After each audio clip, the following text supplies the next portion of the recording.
Hi guys, I'm Jen Johns. Welcome back to the show. Today I'm going to be showing you how to make a Beauty and the Beast cake, which was hugely requested from everybody. There must be a new movie coming out or something. So here I'm going to be showing you a little design called stained glass. So I'm going to show you how to use that with Beauty and the Beast. And I'm also going to show you how to create this floating enchanted rose inside a vase here. So the first thing we're going to do is make a gel transfer of Belle and the Beast in order to make sure that we get like a perfect picture transferring onto the cake. You can use commercially bought piping gel, or you can use piping gel that you just create. So what I didn't like about the commercial one was that I just didn't have enough control over the tip. So that was my only problem with that. So what I decided to do was I bought clear piping gel, and then I just added regular black gel paste to it to create black piping gel. So here in my bag, I've got the black piping gel, and I've got a tiny tip at the end. It's the smallest one I have, which is a 1 tip. And the reason that it's so small is that I want absolute control over this image. So I'm just gonna put that to the side for 1 second.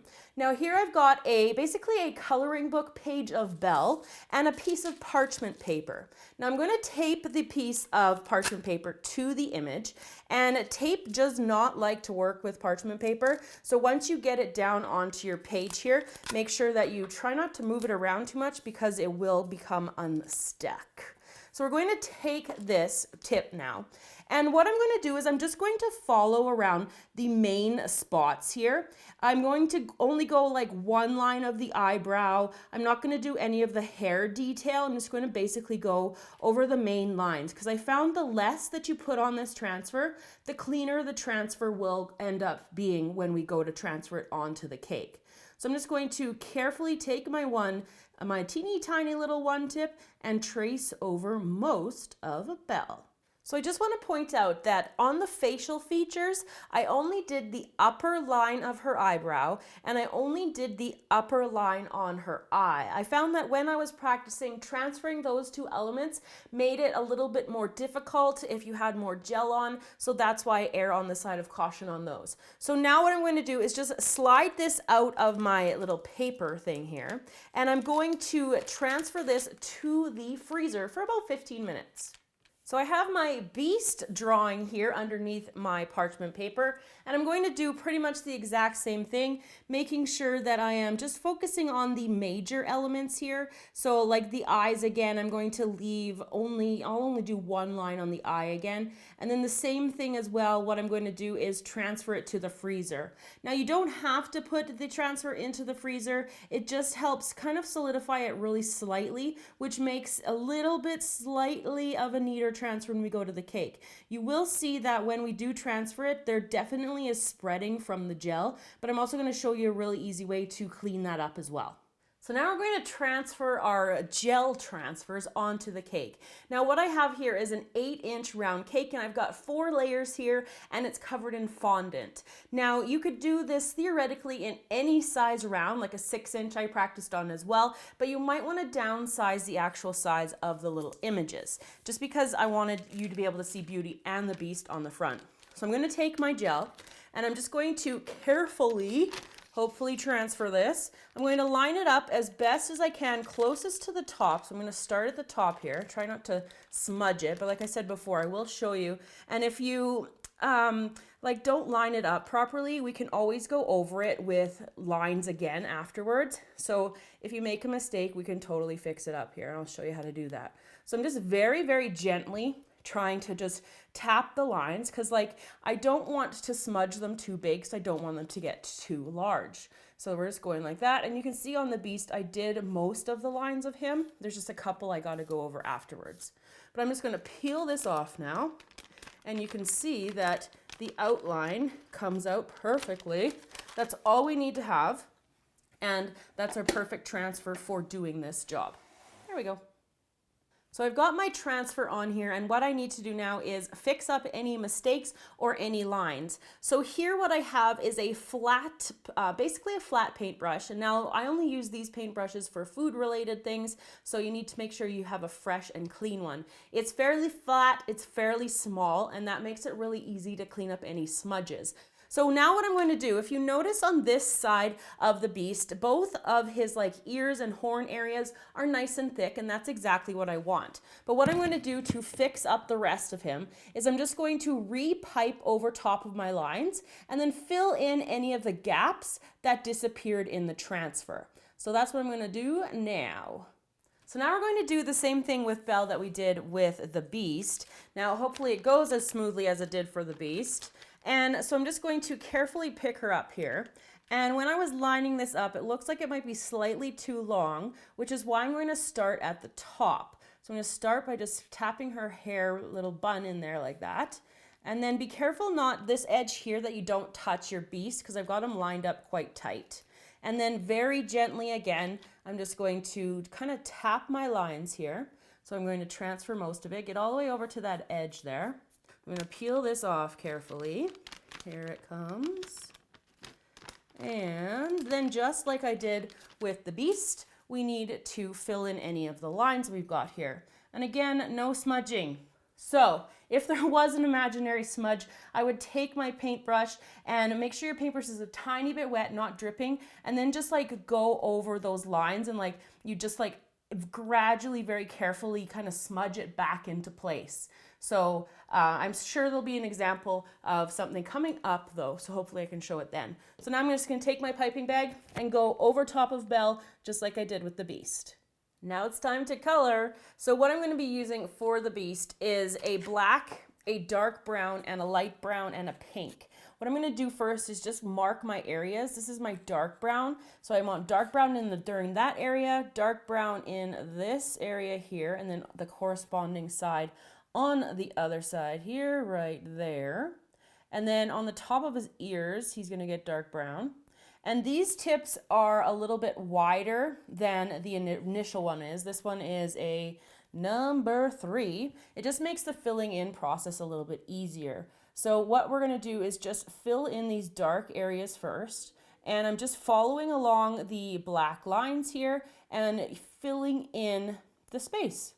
So the last section we're going to do with this darker brown is just inside the eyeball there, kind of like the coloring for the iris. And then you can use a paintbrush or your tip more to color that in, and then put a little dot with black into the center there. We're also going to use black up here underneath the horn. So I'm just going to mark both those sides there for black. And then I'm going to use a little bit of pink down here on the mouth, right in there. So mark that.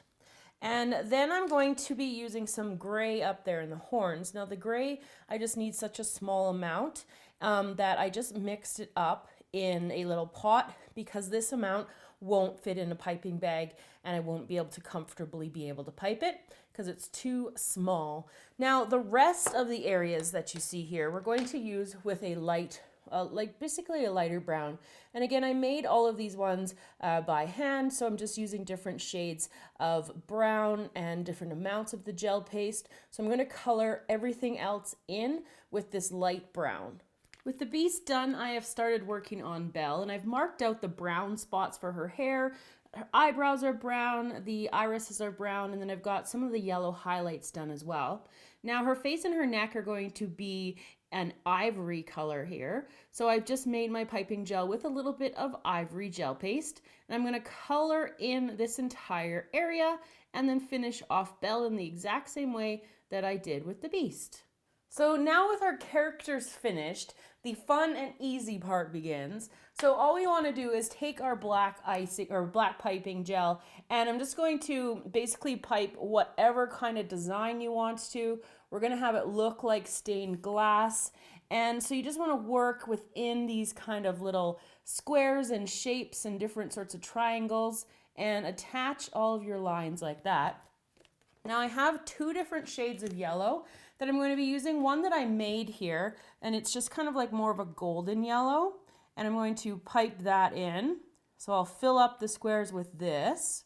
And then I also have just a commercial bought one, and it's more of a gold, kind of sparkly kind of looking one. I'll just put them together so you can kind of see the comparison. You could go with one solid color, but what I liked about the 2 different ones is that it kind of adds just a little bit more element to the cake. So I'm going to cover the cake in my black outlines and I'm going to fill it in with the yellow.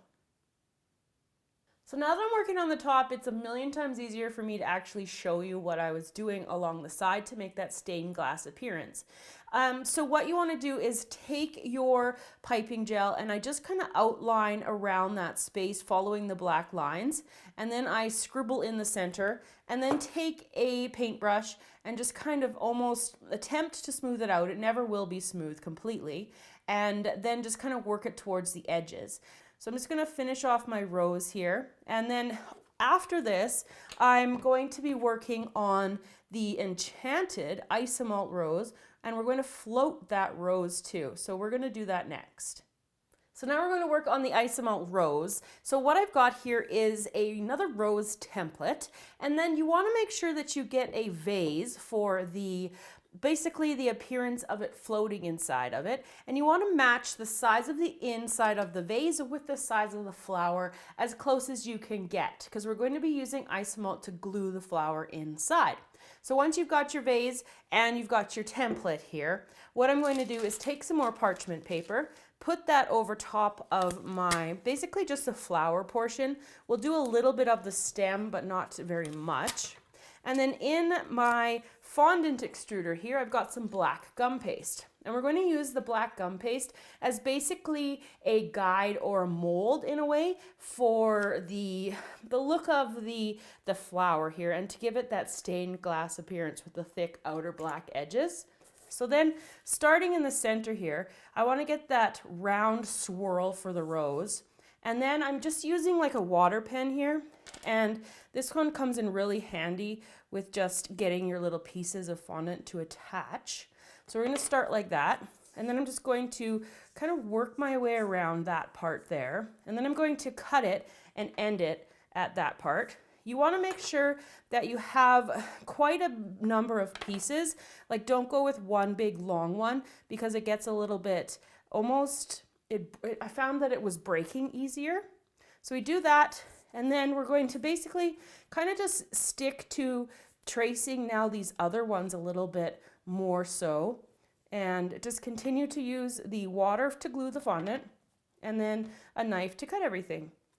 So now that I have my gum paste outline done, I've let it harden for a little while, and all we need to proceed now is a silicone mat, which we'll put underneath our little template. And then we also need to melt our Isomalt. Now I've got green, red, and clear, and Isomalt is a sugar substitute, and it works just like hard sugar does. And it comes in these little nibs, and all you have to do is melt them in the microwave. And I melt them in silicone containers for 30 seconds at each time until it's completely melted. So once the Isomalt is melted, it is very hot. What I like about these silicone little containers is that you can flex them to be little tiny little pouring, and it helps with your pouring here. So it's almost like having it in a measuring cup, but when you have it in a glass cup, it's really hard to get it out. And so this way, when it hardens, I can just crack it and put it back into my container and reuse it. That's the other cool thing about Isomalt, is that you can completely reuse it all of the time. So then I've got my green here to do my stem. And then, like you can see, I'm just going super slowly because I found that the better, it looks better if you try to not get it onto the gum paste. And it also just, it doesn't get, I found that sometimes if you covered the whole entire piece of gum paste, it basically didn't have any room to air out, and it became a little bit gummy. So try to keep it all inside the gum paste there. So I'm going to continue to fill this guy up, and then it has to cool completely before you want to touch it and move it. Now once we have the rose filled in and it's cooling now and hardening, I'm going to take some of my extra Isomalt here, and before it gets too hard, I'm just going to pour it out into roughly kind of like little rose petal shapes. And you want to do a couple, or really you can do as many as you want to. Now I want to make sure that I let these guys harden slightly. The cool thing about Isomalt is that you can start to work with it pretty quickly. It does start to cool down quite fast. And once it is reached that stage where I can move it and it doesn't move, what I want to do is basically put some curvature to it by moving the mat. And so it's a little bit too hot still at this point because I can see that when I move it, it starts to run. So that means it's too hot still. So I'm just going to let this cool a little bit. So I have all of the elements to put my cake together ready here. The last thing I need to do is glue the rose inside the vase. So to do that, I'm using some clear Isomalt, and I've let it get a little bit thick so that it isn't so runny, because I want it to be able to be adhered to the inside of the vase fairly quickly. So I'm going across my two biggest parts here, like where the widest part of the rose is, and I'm just putting extra on. And like I mentioned before, you can always remelt your Isomalt. So I'm going to carefully pick it up and then making sure I've got Isomalt on those two edges. And anything you touch on the way in, you can always scrape off afterwards. So I've just got it kind of angled in here. And then when I get to my spot, I'm just going to turn it and then hold it in place until it adheres to the sides. So I've got the cake stacked. It's definitely one you want to stack. If you are going to somewhere, make sure you stack it at the venue because there is no stability in here at all. And I wouldn't want you guys to have a cake disaster. So I want to just touch up briefly on the stained glass effect. So you could do this with any type of character cake or just a plain, like kind of beautiful, almost like a Tiffany lamp kind of idea. And you could put any sort of like picture on there and transfer the gel that way. So I hope you guys enjoyed this tutorial. Thank you so much for watching, and I'll see you guys again next time.